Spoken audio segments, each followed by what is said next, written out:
So ito meron akong bagong sapatos na na-acquire via trade.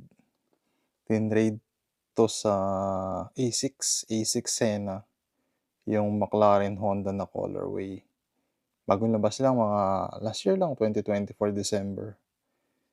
Ang nag-initiate ng trade yung may hawak nitong Kobe.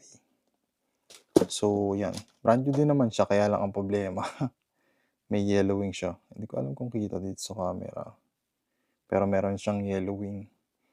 Ano na kasi 'to, 2021 release, tama ba? Kobe 6 All-Star. 2021? 2021 ba? 2021 ata. So, yun. May yellowing na siya. Yan, oh. Kita ba? May yellowing. Okay lang naman siya kasi natural yan eh. Na sakit talaga ng mga icy sole o translucent sole.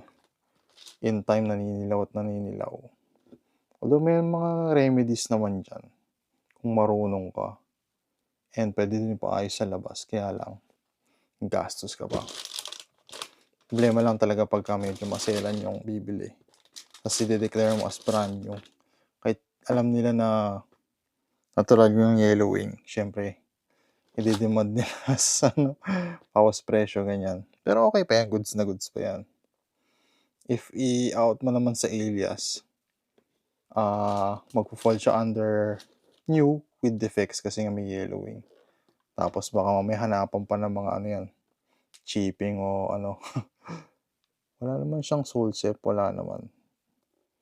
Yun lang talaga yung yellowing, pero okay lang. Malapit lang din kasi dito yung ano, size 11 pala to. Yung may hawak nito, parang dyan lang sa 10th Avenue. Okay naman.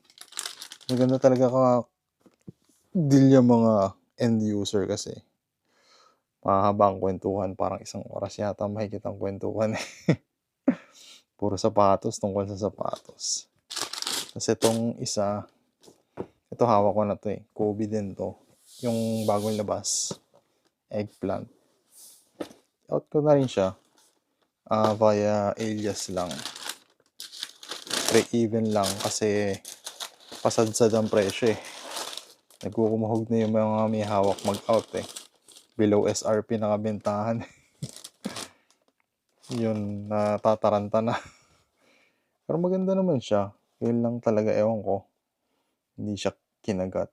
Di mo rin kasi masabi minsan talaga.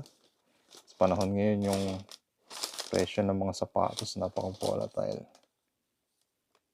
Yan, ganda ng, ganyan ng icy sole. Ang ganda tignan sa una, kaya lang, in time talagang maninilaw. Yan, sakit na talaga yan eh. May mga remedies naman nga, pero kung marunong ka, kaya mo na i-repair. Pwede, o kaya pagawa mo sa labas. Ang ganda ng mga icy sole eh. Mga translucent.